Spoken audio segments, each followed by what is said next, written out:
Climb outstanding ബിഗിനിങ്ങും ending കൂടെ, അത് 600 400 കൂടെ 1000 ആണ് ടോട്ടൽ, അത് എഴുതുക.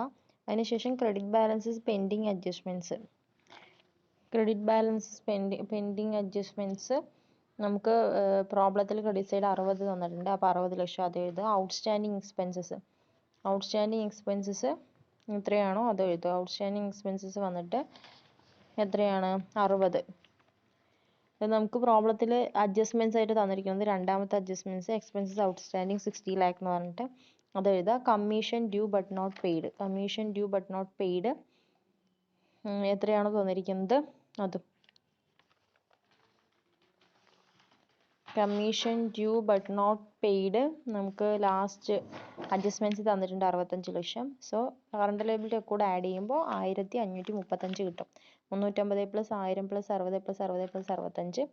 അത് നമ്മൾ ബാലൻസ് ഷീറ്റിനകത്തോട്ട് കറണ്ട് ലയബിലിറ്റി ഷെഡ്യൂൾ 30 എന്ന് പറഞ്ഞിട്ട് 1535 എഴുതുക. ഈ പ്രൊവിഷൻസ് ഷെഡ്യൂൾ 14 ആണ്. അതിനകത്ത് ഇതിനകത്തുള്ള ലാസ്റ്റ് ഷെഡ്യൂളാണ് പ്രൊവിഷൻസ്. അതിലാകെ പ്രൊവിഷൻ ഫോർ ടാക്സ് മാത്രം പ്രോബ്ലത്തിൽ ക്രെഡിറ്റ് സൈഡ് തന്നിട്ടുണ്ട് 110.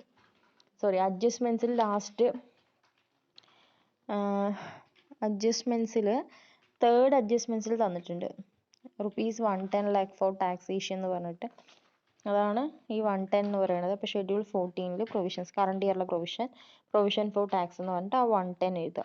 അത് അതേപോലെ ബാലൻസ് ഷീറ്റിലോട്ട് പ്രൊവിഷൻസ് ഷെഡ്യൂൾ 14 110 എന്ന് പറഞ്ഞിട്ട് എഴുതുക. അങ്ങനെ നമ്മൾ മൊത്തം 1535 കറണ്ട് ലയബിലിറ്റിയും പ്രൊവിഷൻ 110 കൂടെ ചേർന്നിട്ട് 1645. എന്നിട്ട് കറണ്ട് ലയബിലിറ്റിയിൽ നിന്ന് കറണ്ട് ലയബിലിറ്റി മൈനസ് ചെയ്യുക. അതായത് 4254 നിന്ന് 1645 മൈനസ് ചെയ്യുക.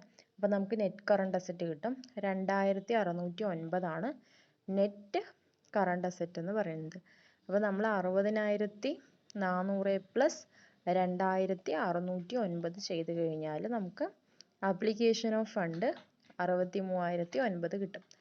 ലക്ഷമാണ്, ഇൻ ലാക്സിലാണ്. സോ നമുക്ക് സോഴ്സ് ഓഫ് ഫണ്ടും ആപ്ലിക്കേഷൻ ഓഫ് ഫണ്ടും ഈക്വൽ ആയിട്ട് കിട്ടണം ബാലൻസ് ഷീറ്റ് ചെയ്യുമ്പോൾ.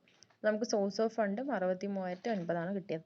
ഇത്രയേ ഉള്ളൂ. വലിയൊരു പ്രോബ്ലമാണ്. പക്ഷേ ഈ പ്രോബ്ലത്തിനകത്ത് ഓരോ ഐറ്റംസ് ഏതൊക്കെ ഷെഡ്യൂൾസിലോട്ടാണ് പോകേണ്ടത് എന്നുള്ളത് മനസ്സിലാക്കിയിട്ട് ബാലൻസ് ഷീറ്റും റവന്യൂ അക്കൗണ്ടും ചെയ്യേണ്ട ഫോർമാറ്റ് പഠിച്ചാൽ മതി.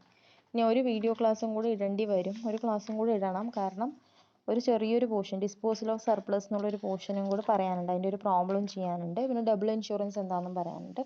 അപ്പോൾ നാളെ ഒരു ക്ലാസ്സും കൂടി ഇടും. അതോടെ നമ്മുടെ അക്കൗണ്ട്സ് കഴിയും. ഓക്കെ.